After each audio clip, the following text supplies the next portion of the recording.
1월 26일 금요일입니다. 오늘은 베드로전서 5장 마지막 12절부터 14절까지 말씀입니다.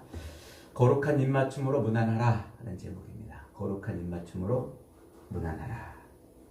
드디어 베드로전서 오늘 마지막입니다.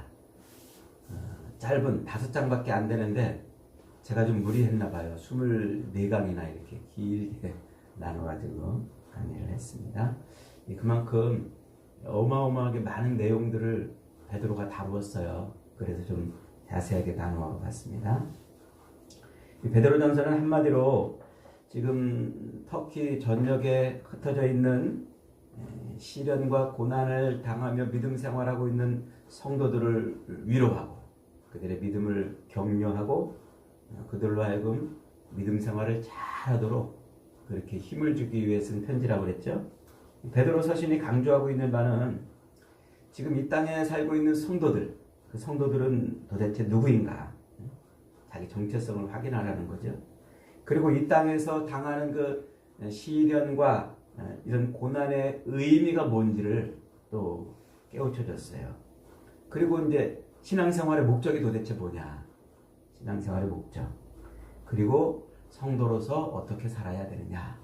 요 이야기를 지금 다양한 각도에서 다양한 표현으로 설명을 해주고 있습니다. 가장 중요한 것은 예수를 믿는 것 자체가 고난의 삶이라는 거예요. 예수를 믿는 자체가 이 육신으로 사는 세상에서는 이게 고난의 삶이고 시련이고 환난이고 그렇다는 거죠. 그래서 예수를 믿는 것 자체의 삶을 살아내는 것 자체가 인생에 큰 짐을 짊어지고 사는 것이기 때문에 그래서 그 인생의 짐과 세상의 미혹과 세상의 시련 이런 것들을 잘 이겨내며 살아라. 그래서 그런 의미들을 다양한 각도에서 설명을 해줬어요. 한마디로 어둡고 패역하고 음란한 세상을 살아가는 사랑하는 자녀들아, 너희는 하늘 아버지께서 미리 아시고 성령 하나님께서 거룩하게 하시고 또 예수 그리스도께서 피 뿌려 주심으로 영원히 하나님께 순종하며 살도록 영원전부터 이미 너희들은 선택받은 자들이다. 그러니 그 믿음을 버리지 말고 너희의 정체성을 잘 지켜서 이 땅에 뿌리를 내리고 사는 게 아니라 천국 나그네로 살아라. 이렇게 지금 말해주고 있는 거죠. 이게 베드로 전서가 말하고 있는 핵심 내용입니다. 오늘 이제 마지막 인사말이죠. 12절 이렇게 시작합니다. 같이 한번 읽습니다. 시작. 내가 신실한 형제로 아는 실로암으로 말미암아 너희에게 간단히 써서 권하고 이것이 하나님의 참된 은혜임을 증언하노니 너희는 이 은혜에 굳게 서라. 고난의 삶, 이런 고난의 삶을 사는 게 어떤 의미가 있는지 그걸 이기면 어떻게 되는지 이게 너희에게 하나님의 참된 은혜니까 잘 이 은혜를 붙들고 살아라. 그 얘기예요. 그러면서 지금 자기의 편지를 대필해주고 있는 사람이 누군지를 밝히고 있죠. 실로아노라는 사람이라고 지금 말하고 있어요. 이 실로아노는 사도 바울의 2차 전도 여행 때 함께 했던 사람이에요. 사도행전에서는 신라라고 이렇게 이제 표현이 되고 있죠. 2차 전도여행 때 저 빌립보 도시로 가가지고 빌립보 감옥에 갇혔어요. 거기서 바울과 신라가 밤에 찬송을 하고 막 기도하니까 옥문이 열렸어요. 그러므로 그 간수장을 구원하는 그런 일을 체험했던 바로 그 신라죠. 이 사도행전에서는 그 사람의 이름이 신라로 이렇게 소개되고 있지만 고린도전후서나 혹은 데살로니가 전후서 이런 데 보면 실루아노 이렇게 표현되고 있어요. 실루아노. 그는 로마 시민권을 가진 유대인이에요. 로마 시민권을 가진 유대인인데 사도행전 15장 32절에 보면 특별히 그를 선지자라고 이렇게 지칭을 해주고 있어요. 그만큼 그는 영적인 깊이가 있고 영향력이 있는 그런 사람이었다는 거예요. 그러니까 이름이 바울처럼 뭐 이렇게 중요하지 않은 사람이 아니었던 거예요. 굉장히 영적으로 아주 뛰어난 깊이 있는 그런 사람이었다는 것이죠. 그리고 그가 로마 시민권을 가졌다는 말은 뭐예요? 사도 바울처럼 그의 집안이 보통 집안이 아니라는 거죠. 로마 시민권은 로마 사람만 주거든요. 그리고 이제 로마가 정복한 그 피정복지 식민지에서 뭔가 이렇게 특별한 어떤 공을 세우거나 전쟁에 나가서 공을 세운 이 사람들에게 로마 시민권을 줘요. 안 그러면은 뭔가 그 권력자들에게 큰 도움이 되는, 물질적으로 큰 이런 도움이 되는 그런 집안, 그런 가족들에게 이제 로마 시민권을 주죠. 그러니까 식민지 유대인으로서 이 로마 시민권을 가졌다는 것은 그 집안이 굉장히 유력한 집안이었다는 거죠. 좀 풍부하고 학식에 있는 많은 것을 배운 그런 집안이었다는 거예요. 그러니까 그가 집안의 내력도, 집안의 배경도 아주 탄탄하고, 그리고 또 로마 시민권을 또 가졌고, 그리고 성경에 보면 여기저기 막 이름이 등장해요. 또 주로 이제 사도 바울과 함께 편지를 이렇게 보내는, 그 편지를 쓰는 그런 사람으로 이름이 이렇게 등장을 많이 해요. 그러니까 그 사람은, 이 실로아노는 보통 사람이 아니었던 거예요.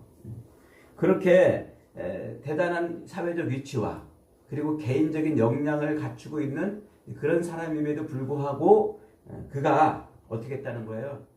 세상에서 가지고 있는 그 기득권과 그리고 얼마든지 안락하고 편안한 삶을 살 수 있는데도 불구하고 그 모든 것을 내동댕이 치고 사도 바울과 함께 뭐 했어요? 복음의 길을 걸었다는 거예요. 복음의 길. 그 세상에서의 기득권과 안락한 삶을 포기하고 십자가의 길을 기꺼이 걸어갔다는 거예요. 그런 사람들의 수고와 헌신 덕분에 오늘 우리가 이렇게 정확한 복음을 가지고 믿음 생활할 수 있는 것이지요.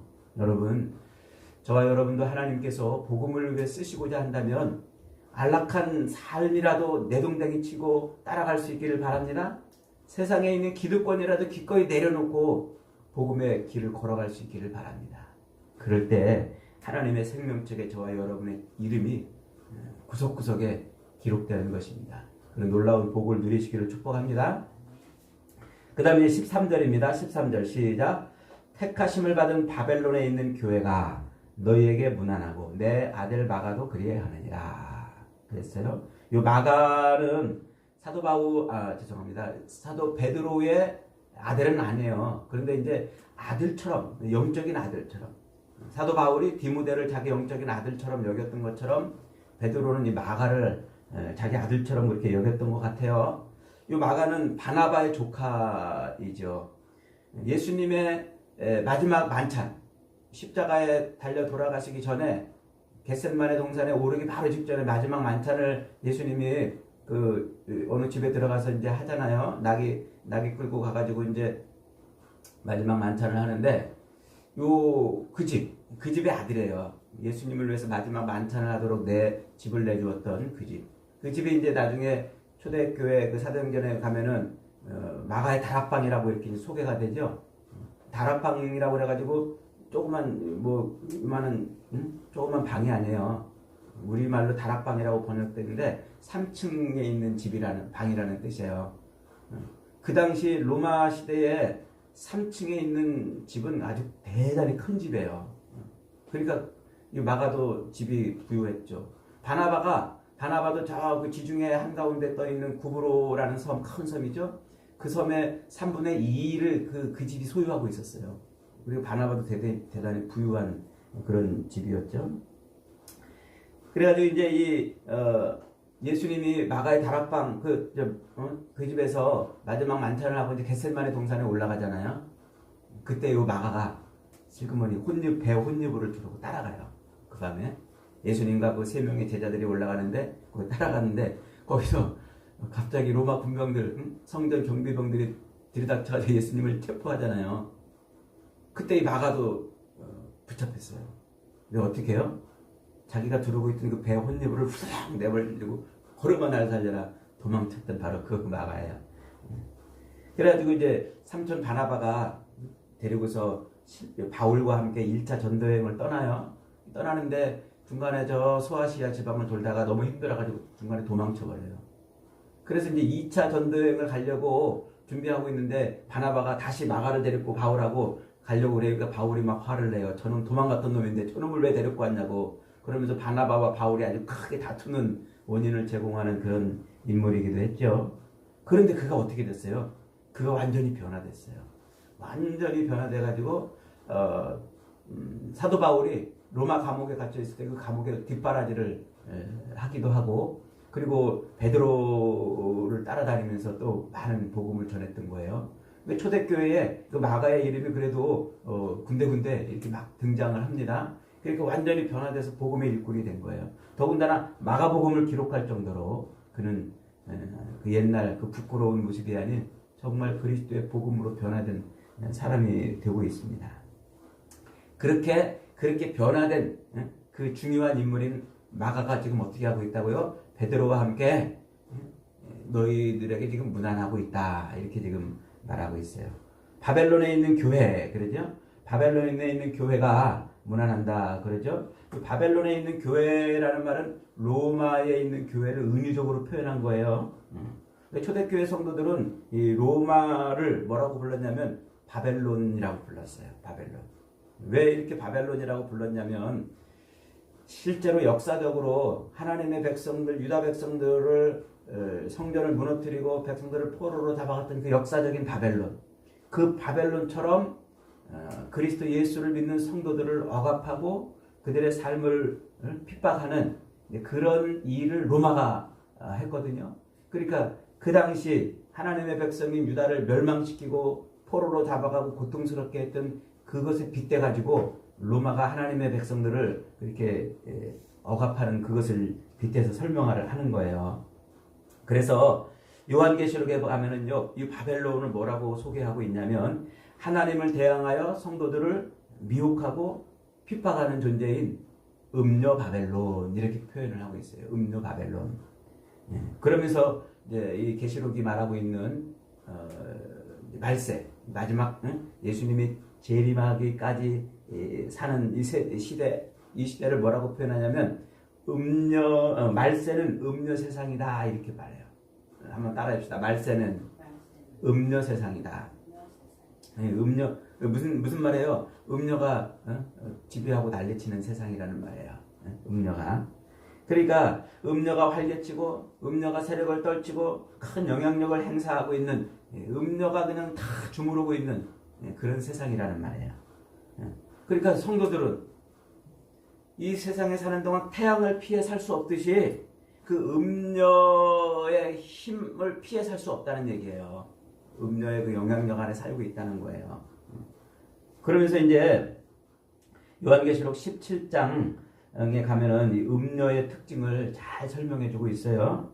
첫째로 음녀는 큰 물 위에 앉았다, 이렇게 설명하고 있어요. 음녀가 어디에 앉았다고요? 큰 물 위에 앉았다. 그러니까 이 망망대해 큰 바다 같은 물 위에 자기 치마를 쫙 펼쳐가지고 앉아있는 그 여인의 모습을 한번 상상해보세요. 진짜 여자가 그러겠어요? 진짜 여자가 그러는 게 아니라 뭔가를 이렇게 은유적으로 표현하고 있단 말이에요. 그러니까 계시록 17장 15절에 가면은 또 천사가 내게 말하되 네가 본 바 음녀가 앉아있는 물은 백성과 무리와 열국과 방언들이니라. 그러니까 이 음녀가 무슨 위에 앉아있냐면 모든 나라, 모든 백성들, 열국에 있는 그 어떤 언어를 쓰든지 모든 언어를 쓰는 그런 나라들을 위해 지금 음녀가 촉하게 앉아있는 거예요. 온 세상을 지금, 모든 나라를 통치하고 지배하고 있는 거예요. 그러니까 이 태고 쪽부터 아주 그 오랜 때부터 중세, 근대, 현대에 이르기까지 모든 세대의 음녀가 어떤 언어를 쓰든 나라이든지 족속이든지 음녀가 딱 이렇게 눌러 안고 있는 거예요. 그래서 지금 세상이 뭐라고요? 음녀 세상이다. 그리고 이제 두 번째로 그 음녀는 술집 여인이다, 이렇게 표현하고 있어요. 술집 여인. 그러니까 진짜 여자가 아니라 술 파는 여자같이 그런 일을 한단 말이에요. 그러면서 이제 이 음녀는요, 술을 만들어 가지고 세상에 팔아요. 그리고 자기가 먹는 술은 따로 있어요. 계시록의 얘기예요, 지금. 계시록에. 그러니까 이제 음녀가 만들어 파는 술은 뭐냐면 음행하는 술, 음행하는 술. 그걸 먹으면 사람들이 음행을 해요. 이게 뭐 간음을 하고 뭐 간통을 하고 이런다는 게 아니고 성경이 말하고 있는 하나님을 섬겨야 되는 백성들이 하나님이 아닌 다른 우상을 양다리 걸쳐 섬기는 걸 뭐라고 그래요? 그걸 우상 숭배를 그걸 음행한다 그러잖아요. 그러니까 이 음료는 성도들로 하여금 그렇게 음행의 술을 만들어 팔아요. 그 성도들이 그 음료의 술을 먹으면 하나님과 세상과 양다리 걸쳐 섬기는 삶을 살게 된단 말이죠. 그러니까 음료는 그렇게 성도들을 호리는 일을 하는 거예요. 진짜 술을 줘가지고 아니라 뭐 이제 실제로는 뭐 술도 포함되고 더럽고 악하고 음란하고 모든 패역한 문화들을 말하는 거겠죠. 이제 그 다음에 이제 이 음료는 자기가 마시는 술이 따로 있어요. 그 술이 뭐냐면 계시록 17장 2절에 보니까 땅의 임금들도 그와 더불어 음행하였고 땅에 사는 자들도 그 음행의 포도주에 취하였다. 6절에 또 내가 보매 이 여자가 성도들의 피와 예수의 증인들의 피에 취한지라 그랬어요. 그러니까 이 음료는 자기가 뭘 마셔요? 성도들의 피를 마시는 거예요. 성도들의 피 그리고 예수의 증인들의 피를 마시는 존재였어요. 그러니까 예수 믿는 자들을 막 죽이는 그런 일을 즐기는 그런 악한 존재라는 것이죠. 그러니까 음료는 뭐냐면 땅의 나라와 권세자들과 함께 그들과 음행을 하면서 즉 하나님을 멀리하면서 하나님을 가까이 하는 교회와 성도들의 피를 마시고 그들에게 술을 만들어 팔아가지고 음행하게 만드는 그런 존재. 그러니까 대충 그림이 나오죠. 누구겠어요? 약한 마귀와 그 마귀에 같이 합세해가지고 성도들을 세상을 통치하면서 호리는 그런 권세자들을 말하는 거예요. 세상 문화와 권세자들을 말해요. 그런데 이제 계시록 17장 5절은 그 음료를 이렇게 설명해요. 5절에 보니까 그의 이마에는 이름이 기록되었으니 비밀이라 큰 바벨론이라 땅의 음료들과 가증한 것들의 어미라 하였더라 했어요. 그러니까 그 이름을 첫째 비밀이라 이렇게 말해요. 왜 비밀이냐면 큰 바벨론이라는 이름이 문자 그대로 바벨론이 아니라 그 세상을 통치해가지고 성도들을 미혹해서 하나님에게서 떠나게 하는 세상 술에 취하게 하는 그런 역할을 하는 그 그런 로마를 지금 빗대가지고 하기 때문에 비밀이라 이렇게 말해요. 그러면서 그 로마가 어떻게 하냐면 모든 땅의 음료들과 가증한 것들의 어미, 땅의 음료들과 가증한 것들의 어미. 그러니까 온갖 이 세상에 있는 우리 성도들로 하여금 하나님을 섬기면서 세상 우상을 섬기도록 우리를 막 그렇게 부추기고 미혹하는 그런 모든 것들이 다 온 세상을 통치하고 있는 그 음료의 아래에 있는 거예요. 그래서 온 세상의 그런 풍습과 법과 뭐 이런 게 다 이제 바로 그 음료인 것이죠.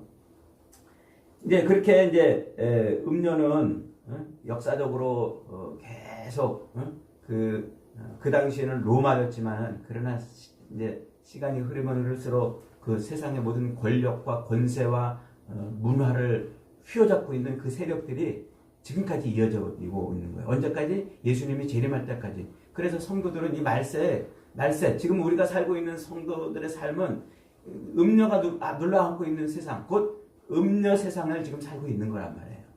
음료 세상. 그 세상에 있는 그 음료는요, 보니까 짐승을 탔다. 그 음료가 또 뭘 탔냐면 짐승을 타고 다녀요. 짐승. 큰 물 위에 이렇게 앉아있는 음료가 짐승을 타고 다닌다고 해요. 이 짐승을 타고 다니는데 그 짐승이 어떻게 생겼냐면 머리가 7이고 뿔이 10달렸다고 해요. 7개 머리와 뿔이 10달렸다. 이것은 실제로 무슨 괴물처럼 그런 모습을 말하는 게 아니라 머리가 7이에요. 지혜가 충만하다는 거예요. 그 음료의 그 지혜는요, 완전한 숫자로 표시될 만큼 충만한 거예요. 그 다음에 이제 뿔이 열이에요. 뿔은 권세를 말하거든요. 힘. 그러니까 열도 역시 충만한 수예요. 7만 충만한 수가 아니고 열도 10도 충만한 수예요. 그러니까 이 음료는 그 짐승을 타고 다니는데 지혜가 너무 좋은 거예요. 그리고 그 권세가 대단한 권세란 말이죠. 그렇게 해서 타고 다니는데 그가 또 뭐를 저기 하냐면 붉은빛 짐승을 탔다 그랬어요. 그 음녀가 타고 다니는 짐승이 붉은빛 짐승. 이 붉은빛 짐승은 계시록에서는 용을 말해요. 용. 근데 그 용은 그 누구를 말하냐면 그 악한 마귀를 말해요. 그러니까 그 음녀가 누구와 지금 결탁해 있는 거예요. 세상의 모든 권력자들과 세상의 모든 지혜자들하고 결탁되어 있는 거예요. 마귀와 결탁돼 가지고 세상의 모든 지혜를 움켜쥐고 있고 세상의 모든 권력을 움켜쥐고 있어요. 그러니까 이 세상에 있는 그런 모든 지혜들, 모든 권력들은 어디를 지향하냐면 하나님을 대항하는 것을 지향해요. 하나님을 섬기는 성도들을 미혹하고 잡아들이는 것을 지향해요. 그걸 목표로 삼고 있단 말이에요. 그게 지금 음녀가 하고 있는 모습이에요. 그러니까 이 음녀 바벨론은 온 세상을 깔고 앉아서 매력적인 모습으로 세상의 모든 지혜를 동원하고 모든 권력을 동원해가지고 음란의 술을 만들어서 성도들에게 자꾸 주는 거예요. 그 성도들이 그 홀쩍홀쩍 받아 마시면 어떻게 되겠어요? 그 음녀와 함께 음행의 길로 걸어가는 거죠. 즉 하나님을 배반하고 세상 우상을 섬기는 그런 음행의 길로 걸어가는 거예요.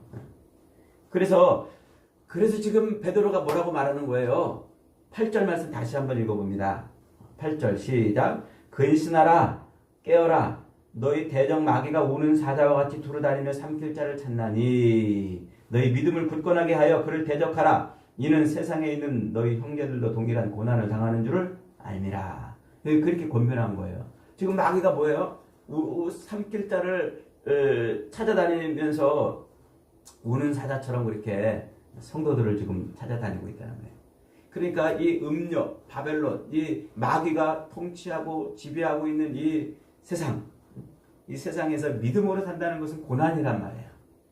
믿음으로 신앙생활을 하는 자체가 고통이에요. 그럼에도 불구하고 그 고난을 어떻게 하라? 잘 이겨내고 견뎌라 지금 그 말을 하고 있는 거예요.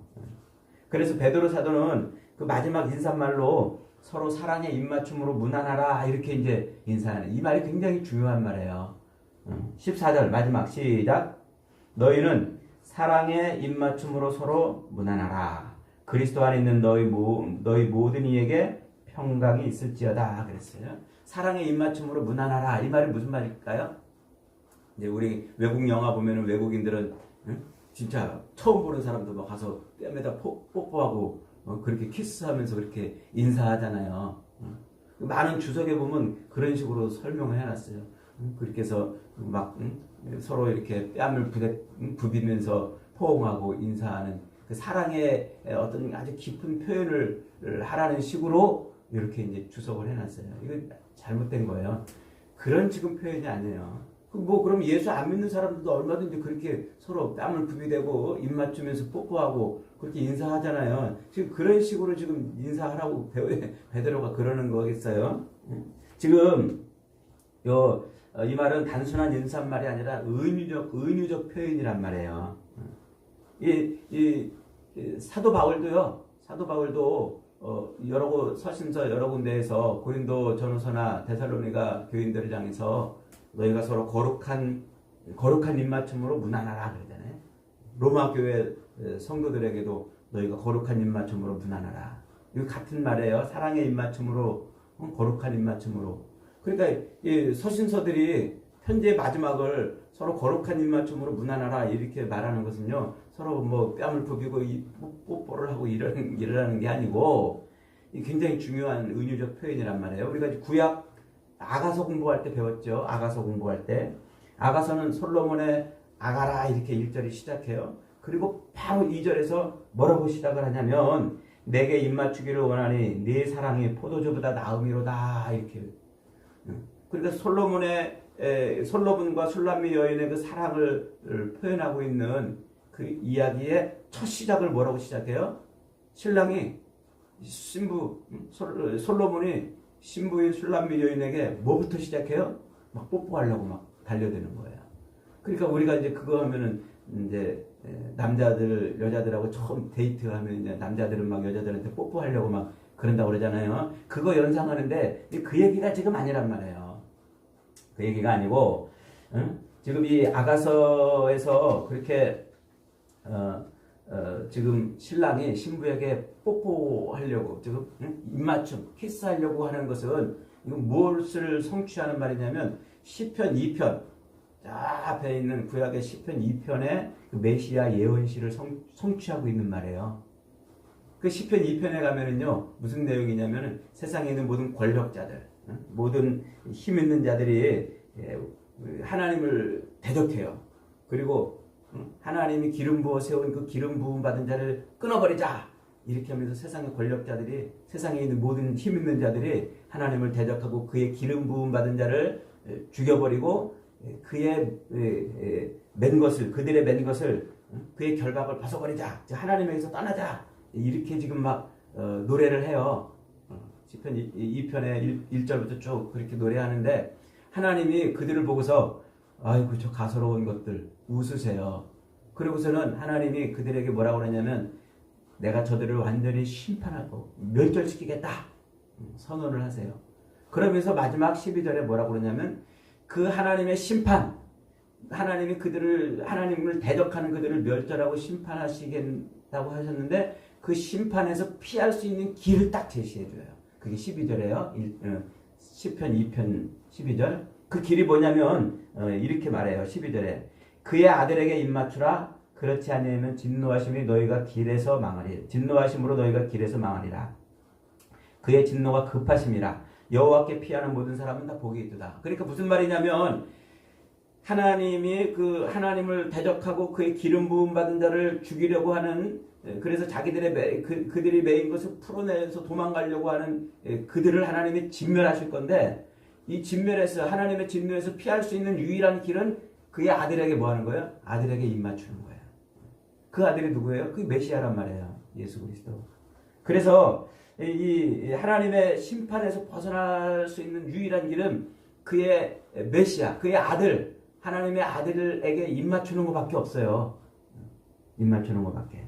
그래서 아가서의 첫 문장이 솔로몬이 술람미 여인에게 입맞추는 모습으로 등장하는 것은 예수 그리스도께서 자기의 신부인 교회들에게 입맞추는 거예요. 지금 교회들을 구원하려고 하나님의 진노와 심판에서 건지시려고 하나님의 그 진노와 심판으로부터 자기 신부를 건져서 보호하고 구원의 복을 누리게 하려고 하는 그 행위를 지금 표현하고 있는 것이란 말이죠.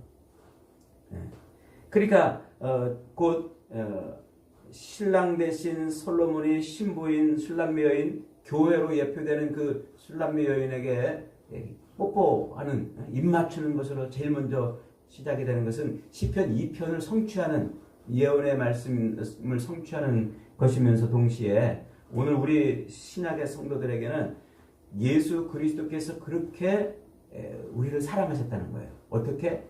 입맞춤으로 사랑했단 말이에요. 그 입맞춤이라는 말은 히브리어로 나샤크라고 말해요. 나샤크.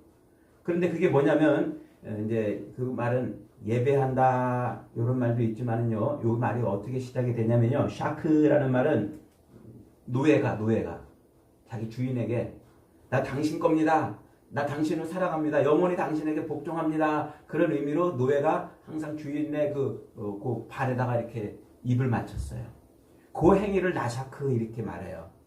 그러니까 아가서에서 솔로몬이 자기 신부에게 입 맞춘다는 것은 솔로몬은 왕이잖아요.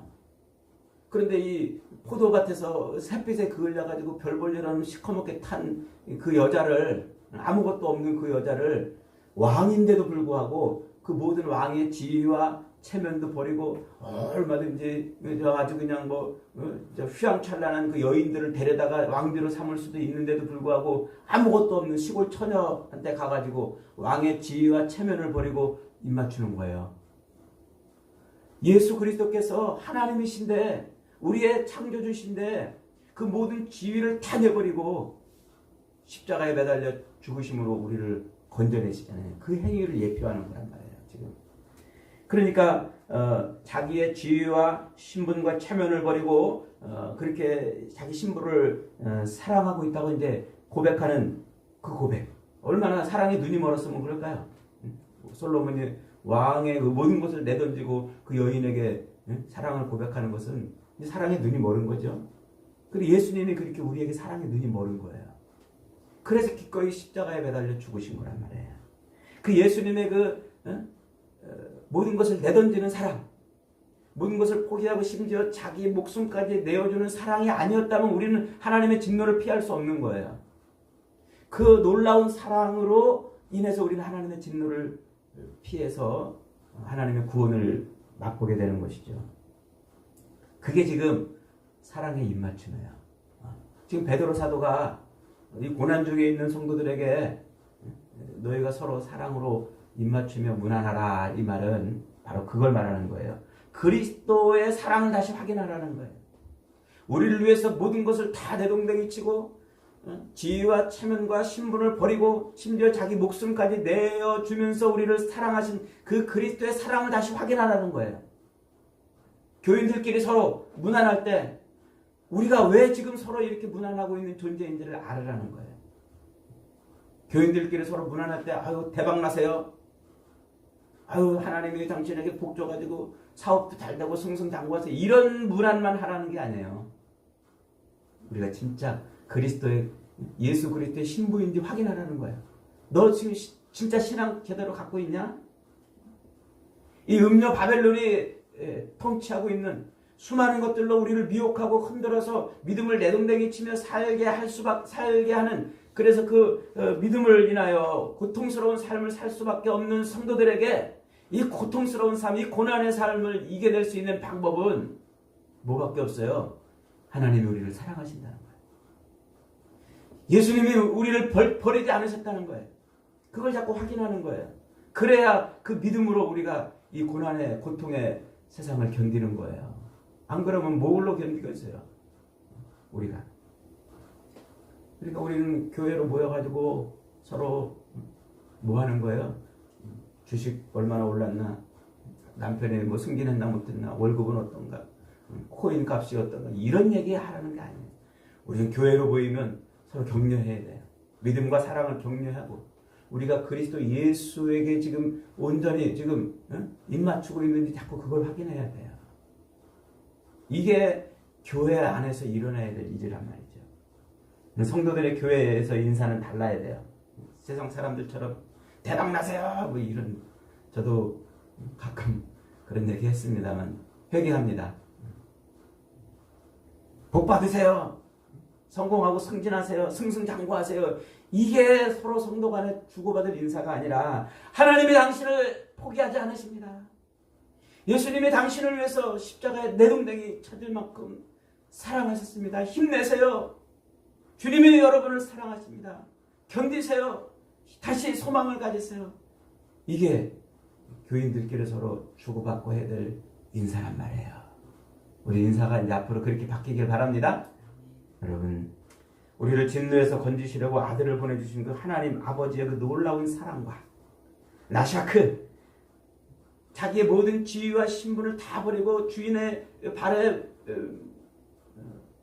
입을 맞추면서 나 당신 겁니다. 나 주인님께 영원히 헌신하고 봉사하겠습니다. 이렇게 했던 그 모습 그대로 우리를 사랑하신 그 예수 그리스도의 그 은혜, 그것이 우리를 오늘 살리는 겁니다. 그래서 그걸 늘 확인하고 그 믿음을 우리가 다시 한번 그렇게 회복하는 겁니다. 여러분, 예수님께 늘 거룩한 입맞춤으로 하나님의 진노에서 벗어나기를 바랍니다.